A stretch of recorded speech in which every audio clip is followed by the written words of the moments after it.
गुरुदेव के आदेश का पालन करते हुए आचार्य शंकर काशी धाम में पधारे। उस युग में काशी केवल एक तीर्थ नगरी नहीं थी, बल्कि भारत की आध्यात्मिक चेतना का जीवंत हृदय थी। यहाँ वेदों की गूंज थी, उपनिषदों की चर्चा थी और शास्त्रार्थ की परंपरा जीवित थी। दंडी सन्यासी, वैदिक आचार्य, तपस्वी ब्राह्मण और दूर दूर से आए साधक, सभी का यहाँ निरंतर आवागमन बना रहता था। गंगा के घाटों पर मंत्रोच्चार गूंजते थे और संध्या के समय दीपों की पंक्तियां मानो स्वयं ज्ञान का प्रकाश बिखेरती थीं। इसी कारण आचार्य शंकर ने अपने कर्म और विचार की भूमि के रूप में काशी को चुना। मणिकर्णिका घाट के समीप, जहां जीवन और मृत्यु का रहस्य आमने सामने खड़ा प्रतीत होता है, आचार्य शंकर ने अपने शिष्यों के साथ अपना आसन स्थापित किया। अल्प आयु के इस बाल सन्यासी का तेजस्वी कलेवर, प्रखर नेत्र और निसंकोच वाणी देखकर काशी के जनमानस में अपार कुतूहल उत्पन्न हो गया। लोग आश्चर्य से पूछते, इतनी कम आयु में ऐसा ज्ञान? किंतु जब उन्होंने बोलना आरंभ किया तो यह स्पष्ट हो गया कि यह कोई साधारण बालक नहीं, बल्कि वेदांत का साक्षात स्वरूप है। उनके द्वारा प्रतिपादित अद्वैत वेदांत ने काशी के बौद्धिक और आध्यात्मिक जीवन में मानव भूचाल ला दिया। वर्षों से जमे हुए मत, अहंकार में बंधे तर्क और रूढ़ परंपराएं सब उनके प्रश्नों के सामने डगमगाने लगीं। शीघ्र ही उनके चारों ओर अनेक प्रवीण दंडी सन्यासी, वृद्ध शास्त्रज्ञ और गंभीर साधक एकत्र होने लगे। शास्त्र विचार की सभा रणभूमि बन गई और आचार्य शंकर उसमें ऐसे योद्धा सिद्ध हुए जिनका कोई वास्तविक प्रतिद्वंदी न था। अतुलनीय विक्रम और अद्भुत तार्किक सामर्थ्य से उन्होंने प्रतिपक्षी मतों का खंडन किया और अद्वैत सिद्धांत की दृढ़ स्थापना की। उनके तर्क केवल शब्दों का खेल नहीं थे, वे अनुभव से उपजे हुए सत्य थे। शास्त्रार्थ में वे ना तो क्रोध करते थे न उपहास, वे केवल सत्य को प्रकट करते थे। इसी कारण विरोधी भी अंततः मौन हो जाते। काशी के घाटों पर अब केवल मंत्र नहीं, बल्कि एकमेव अद्वितीय ब्रह्म की चर्चा होने लगी। शिव साधना में लीन नर नारियों के लिए आचार्य शंकर आत्म प्रकाश के जीवंत प्रतीक बन गए। वे न केवल उपदेश देते थे, बल्कि अपने आचरण से दिखाते थे कि आत्मा देह से परे है। उनके सानिध्य में बैठने मात्र से लोगों को यह अनुभव होने लगा कि संसार का भार कुछ हल्का हो गया है। इसी काल में चोल देश से एक युवा ब्राह्मण आचार्य शंकर के दर्शन हेतु काशी पहुंचा। दक्षिण की धरती से आया वो युवक विद्या में प्रखर और अंतःकरण से निर्मल था। आचार्य को देखते ही उसके भीतर कोई संघर्ष शेष न रहा, न प्रश्न न संदेह। उसने बिना एक क्षण गवाए स्वयं को आचार्य के चरणों में समर्पित कर दिया। शास्त्र विद्या में उसकी असाधारण पारदर्शिता और तीक्ष्ण बुद्धि शीघ्र ही प्रकट हो गई। वो अपने प्रथम जीवन से ही नैष्ठिक ब्रह्मचारी था और साधना के प्रति उसकी निष्ठा अडिग थी। आचार्य शंकर की उपस्थिति ने मानो उसके जीवन को दिशा दे दी, जैसे बहती नदी को अंततः समुद्र मिल गया हो। वैराग्य के प्रबल प्रभाव ने उस युवक को अंततः गृहस्थ जीवन की सीमाओं से बाहर निकाल ही दिया। वर्षों से भीतर उमड़ती साधना की अग्नि को अब दिशा मिल चुकी थी। जब उसने महान साधक आचार्य शंकर को पाया तो मानो उसे अपने जीवन का परम लक्ष्य प्राप्त हो गया। गुरु के चरणों में समर्पण करते ही उसका अहंग, उसकी पहचान और उसका पूर्व जीवन सब विलीन हो गया। वही युवक आगे चलकर आचार्य शंकर का प्रथम दीक्षित सन्यासी शिष्य बना। दीक्षा के उपरांत उसका नाम हुआ सनंदन और कालांतर में वही सनंदन अपनी योग विभूति, तपस्या और अद्वैत में निष्ठा के कारण महान मनीषी पद्मपाद के नाम से प्रसिद्ध हुए। उस समय भारतवर्ष में अद्वैत वेदांत की धारा अत्यंत क्षीण हो चुकी थी।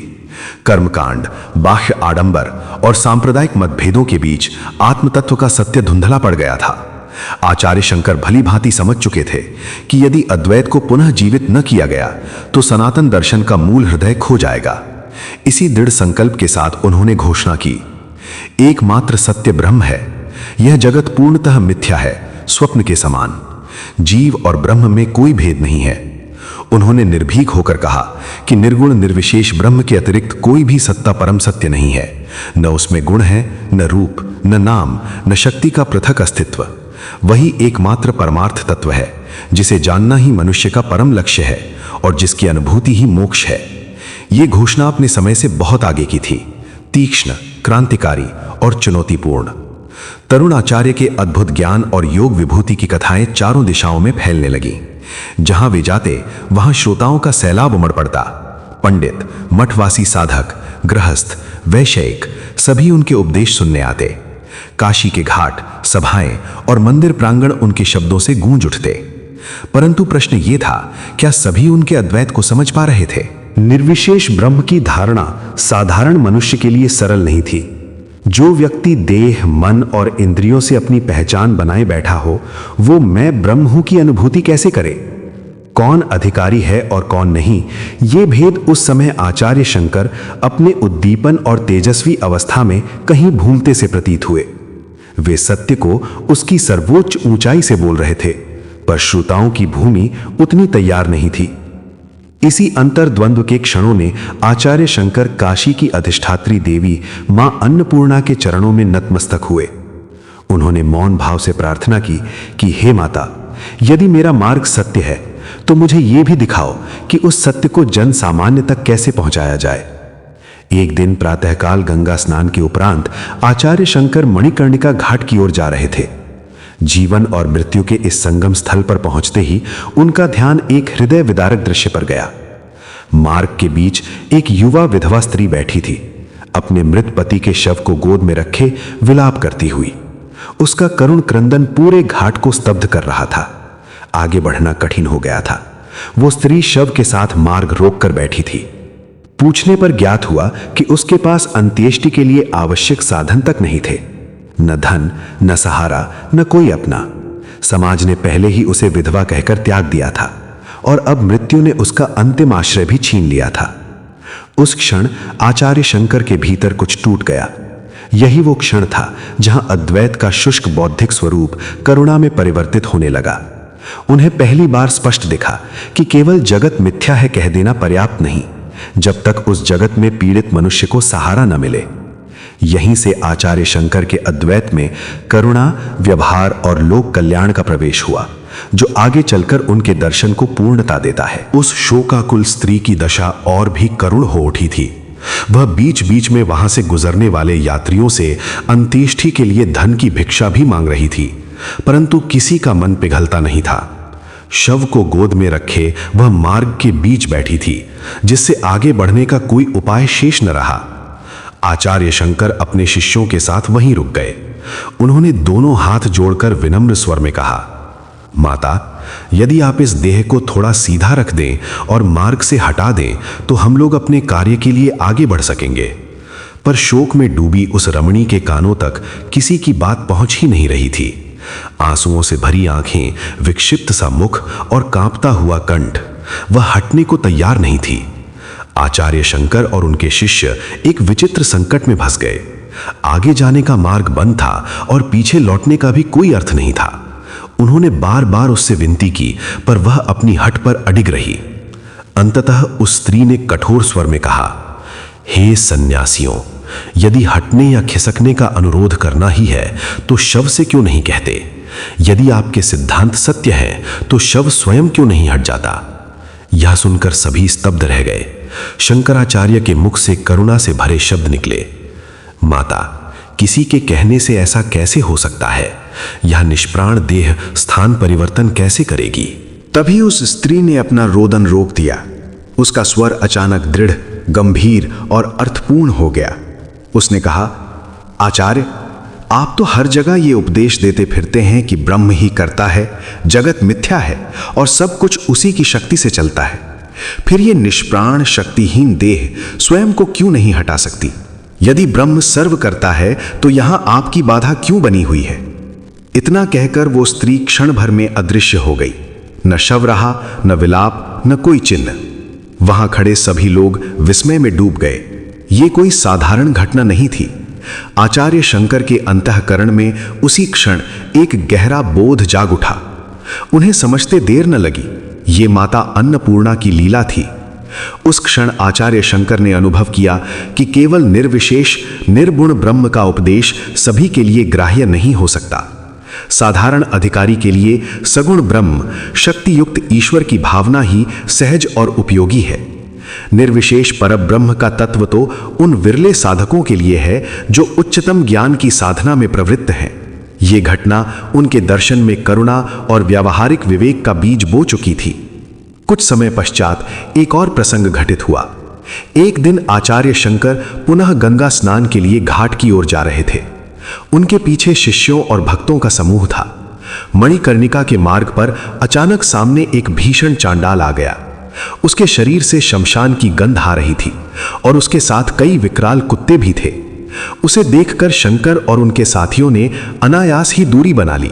आचार्य ने उससे कहा, भाई जरा उधर खिसक जाओ। तभी उस चांडाल ने जो उत्तर दिया वो ज्ञान से गर्भित और चमत्कारपूर्ण था। उसके कंठ से ऐसे शब्द निकले कि शंकराचार्य और उनके शिष्य स्तब्ध रह गए। वो बोला, आचार्य, आप किसे हटने को कह रहे हैं, इस शरीर को या उस आत्मा को? आत्मा तो सर्वव्यापी, निष्क्रिय और निष्कलुष है, वो हटेगी कहां? उसके शब्दों में ऐसा तत्वज्ञान था मानो स्वयं ब्रह्म बोल रहा हो। यह कोई साधारण चांडाल नहीं था। ये शंकराचार्य के अहं के अंतिम आवरण को हटाने आया हुआ साक्षात ज्ञान था। उस चांडाल के प्रश्न ने जैसे आचार्य शंकर के भीतर छिपे हुए अहं के अंतिम आवरण को भी हिला दिया था। वो बोला, हे आचार्य, यदि पवित्रता और अपवित्रता का भेद ही सत्य है तो बताइए, गंगा के निर्मल जल में प्रतिबिंबित चंद्रमा और मदिरा के पात्र में दिखने वाले उसी चंद्रमा में क्या अंतर है? ये प्रश्न केवल शब्द नहीं था, ये अद्वैत का प्रहार था। यदि आत्मा को हटने का आदेश दिया जाए तो क्या वो हटेगी? और यदि शरीर को हटने को कहा जाए तो क्या वो जड़ शरीर उसका पालन कर सकता है? क्षण भर के लिए महान आचार्य शंकर मौन हो गए। उनकी दृष्टि भीतर की ओर मुड़ गई। तभी उनके नेत्रों के सामने एक दिव्य प्रकाश प्रकट हुआ। चांडाल का वो छद्म रूप विलीन हो गया और उसके स्थान पर देवाधिदेव महेश्वर स्वयं प्रकट हुए। आचार्य शंकर समझ गए, ये कोई साधारण घटना नहीं थी, ये गुरु की परीक्षा थी। चांडाल के वेश में स्वयं महादेव उन्हें अद्वैत तत्व का अंतिम बोध कराने आए थे। महेश्वर ने प्रसन्न मधुर कंठ से कहा, शंकर, आज तुम सभी संस्कारों और बाह्य भेदों से ऊपर उठ चुके हो। अब तुम प्रकृति और पुरुष के अद्वैत तत्व के धारक हो। तुम्हारे कार्य से मैं संतुष्ट हूं। अब समय आ गया है कि तुम जगत के कल्याण के लिए अद्वैत ज्ञान का प्रचार करो। उपनिषदों और ब्रह्म सूत्रों पर भाष्य रचो। वैदिक ज्ञान की धारा को चारों दिशाओं में प्रवाहित करो। यह आदेश नहीं था, ये महाकर्तव्य था। महेश्वर अंतर्धान हो गए और आचार्य शंकर के नेत्रों से अश्रुधारा बहने लगी। उन्होंने निश्चय किया, हिमालय की गोद में तपस्या से पवित्र हुई भूमि पर मैं आसन जमाऊंगा और मानवता के लिए अद्वैत का अमृत रचूंगा। कुछ घनिष्ठ शिष्यों के साथ वे ऋषिकेश पहुंचे, वो पावन भूमि जहां ऋषियों की यज्ञों की गूंज आज भी वायु में विद्यमान थी। वहीं श्री नारायण की एक प्राचीन मूर्ति बहुत काल से पूजित होती आ रही थी, परंतु डाकुओं के आक्रमणों के कारण उस मूर्ति को गंगा के जल में छिपा दिया गया था। वर्षों तक उसका कोई पता नहीं चला। एक दिन गहन ध्यान की अवस्था में आचार्य शंकर ने गंगा के भीतर उस स्थान का संकेत दिया। जब मूर्ति को बाहर निकाला गया तो समस्त जन विस्मित रह गए। बद्रीनाथ धाम की स्थिति भी कुछ ऐसी ही थी। सीमा पार से आने वाले दस्यु मूर्ति को नष्ट करने का प्रयास करते रहते थे। उसकी रक्षा के लिए उसे जल कुंड में सुरक्षित रखा गया। पर समय बीतने के साथ मूल दिव्य विग्रह के स्थान पर सामान्य प्रतीकों की पूजा होने लगी। ये देखकर आचार्य शंकर का हृदय व्यथित हो उठा। उन्होंने सभी साधुओं और ग्रामवासियों को बुलाया और गंभीर स्वर में कहा, मैंने संकल्प लिया है श्री नारायण की उस प्राचीन दिव्य मूर्ति को जल गर्भ से पुनः स्थापित करूंगा, क्योंकि जहां श्रद्धा है वहीं ईश्वर प्रकट होते हैं। यहीं से एक नए अध्याय की शुरुआत होने वाली थी। आचार्य शंकर अपने शिष्यों के साथ मार्ग में आगे बढ़ रहे थे। तभी एक शोकाकुल स्त्री अपने पति के शव को आड़े रखकर मार्ग रोककर बैठ गई। वो बीच बीच में यात्रियों से धन की भिक्षा भी मांग रही थी, परंतु आगे बढ़ने का कोई उपाय नहीं था। आचार्य शंकर ने विनम्रता से हाथ जोड़कर कहा, मां, कृपया शव को सीधा कर दें या थोड़ा एक और कर दें, जिससे हम अपने कर्तव्य पथ पर आगे बढ़ सकें। किंतु शोक में डूबी वो रमणी किसी की बात सुनने को तैयार न थी। बार बार निवेदन करने पर भी वो हठपूर्वक टस से मस नहीं हुई। तब करुण स्वर में उसने प्रश्न किया, हे आचार्य, जब आप कहते हैं कि ब्रह्म ही समस्त जगत का कर्ता और सर्वव्यापी शक्ति है, तो ये निष्प्राण शव स्वयं क्यों नहीं हट जाता? ये कहकर वो स्त्री क्षण भर में अदृश्य हो गई। तभी आचार्य शंकर को ज्ञान हुआ कि ये मां अन्नपूर्णा की दिव्य लीला थी, जिसने उन्हें ये बोध कराया कि साधारण जन के लिए सगुण ब्रह्म का उपदेश ही ग्राह्य होता है, जबकि निर्गुण ब्रह्म का तत्व केवल उच्च साधकों के लिए है। इसी प्रकार एक अन्य अवसर पर मणिकर्णिका मार्ग में एक चांडाल और उसके साथ विकराल कुत्तों को देखकर आचार्य ने उससे हटने का अनुरोध किया। तब उस चांडाल के मुख से अद्वैत ज्ञान से परिपूर्ण वाणी फूटी, आचार्य, यदि आत्मा सर्वव्यापी है तो वो हटेगी कहाँ? और यदि शरीर हटाने को कहते हैं तो वो तो जड़ है। ये सुनते ही चांडाल शिव स्वरूप में प्रकट हुआ और आचार्य शंकर को अद्वैत ज्ञान के प्रचार का आदेश दिया। इसके पश्चात आचार्य ने बद्रीनाथ में नारायण की प्राचीन मूर्ति को जल कुंड से निकालकर प्रतिष्ठित किया और हिमालय की गोद में व्यास गुफा में निवास कर ब्रह्मसूत्र, उपनिषद और गीता के अमर भाष्य की रचना की। अल्पायु में ही उन्होंने अद्वैत वेदांत का ऐसा प्रकाश फैलाया कि आज भी संपूर्ण मानवता उनके ज्ञान से आलोकित हो रही है। योग सामर्थ्य और शास्त्र ज्ञान की दृष्टि से सनंदन की बराबरी करना किसी के लिए सहज न था, किंतु गुरु कृपा के कारण अनेक शिष्य उनसे ईर्ष्या भी करते थे। आचार्य शंकर ये भली भांति जानते थे और उन्होंने निश्चय किया कि एक दिन सनंदन की अद्वितीय गुरु भक्ति को सभी के सामने प्रकट करेंगे। उस दिन अलकनंदा के तट पर आचार्य अपने शिष्यों से घिरे गंभीर दार्शनिक तत्वों की व्याख्या कर रहे थे। सभी उपस्थित थे, केवल सनंदन दिखाई नहीं दे रहे थे। ज्ञात हुआ कि वे नदी के उस पार किसी कार्य से गए हैं। अलकनंदा की धारा प्रचंड वेग से गर्जना कर रही थी, जिसे तैरकर पार करना किसी सामान्य मनुष्य के लिए असंभव था। दूर कहीं वृक्षों और लताओं से बना एक अस्थायी पुल था, जिससे होकर सनंदन पहले उस पार पहुंचे थे। इसी बीच आचार्य ने एक अत्यंत जटिल दार्शनिक प्रश्न उपस्थित किया, किंतु कोई भी शिष्य उसका समाधान न कर सका। तब आचार्य ने कहा, यह उत्तर केवल सनंदन दे सकता है, वो कहाँ है? तभी दृष्टि पड़ी कि सनंदन उस पार पगडंडी से लौट रहे हैं। आचार्य ने पुकारा, सनंदन, हम सब तुम्हारी प्रतीक्षा कर रहे हैं, बिना विलंब यहां आओ। गुरु आज्ञा सुनते ही सनंदन ने किसी दूसरे मार्ग की ओर दृष्टि तक नहीं डाली। उन्होंने गुरुदेव के चरण कमलों का स्मरण किया और प्रचंड अलकनंदा की धारा में निर्भय होकर पग रख दिया। तभी एक अद्भुत दृश्य प्रकट हुआ। जहां जहां सनंदन का चरण पड़ता, वहां वहां जल से कमल प्रकट हो जाते। गुरु भक्ति की शक्ति से वो जल पर चलता हुआ इस पार आ गया। शिष्यगण विस्मय और आनंद से स्तब्ध रह गए। तट पर पहुंचते ही सनंदन ने आचार्य शंकर के चरणों में साष्टांग दंडवत किया और उस क्षण सभी ने जान लिया कि सच्ची सिद्धि योग या शास्त्र से नहीं, अपितु गुरु कृपा से प्रकट होती है। उस क्षण आचार्य शंकर के दोनों नेत्रों में शिष्य गौरव की अपूर्व दीप्ति प्रकाशित हो उठी। उनके मुख पर प्रसन्नता और माधुर्य से युक्त दिव्य हास्य की रेखाएं फैल गईं। दाहिना कर उठाकर उन्होंने सनंदन को आशीर्वाद प्रदान किया और स्नेहपूर्ण स्वर में कहा, वत्स, तुम्हारी गुरु भक्ति, योग सामर्थ्य और ज्ञान ऐश्वर्य समस्त साधकों के लिए अनुकरणीय है। जिस प्रकार तुम कमलों पर चरण रखकर अलकनंदा को पार कराए हो, उसी प्रकार तुमने माया सागर को भी लांग लिया है। आज से तुम पद्मपाद के नाम से विख्यात होगे। आचार्य के इस स्नेहपूर्ण आशीर्वाद से अभिभूत होकर पद्मपाद बने सनंदन के मुख से उपस्थित प्रश्न की ऐसी मीमांसा प्रवाहित हुई, जिसमें अद्वैत ज्ञान की नवीन और सुस्पष्ट व्याख्या प्रकट हुई। भाषा, तर्क और अनुभूति तीनों के समन्वय से वो उपदेश केवल शास्त्रीय विवेचन न रहकर आत्मबोध की जीवंत धारा बन गया। कालांतर में पद्मपाद न केवल साधना में सिद्ध हुए, बल्कि समस्त शास्त्रों में पारंगत होकर अद्वैत परंपरा के प्रमुख स्तंभ बने। दुर्गम उत्तरापथ के तीर्थों के दर्शन करते हुए आचार्य शंकर अपने दल बल सहित उत्तर काशी पहुंचे, जहां एक ओर शास्त्र व्याख्या और ज्ञान प्रचार द्वारा तथा दूसरी ओर अपने तेजस्वी व्यक्तित्व और संगठन शक्ति से उन्होंने भारत के मानस लोक में दूरगामी परिवर्तन उपस्थित किया। साधना शक्ति के साथ बुद्धि और कर्म कौशल का ऐसा अद्भुत समन्वय विश्व इतिहास में विरल था। आदि शंकराचार्य का ये उद्घोष, ब्रह्म सत्य है, जगत मिथ्या, भारतीय अध्यात्म में क्रांतिकारी सिद्ध हुआ।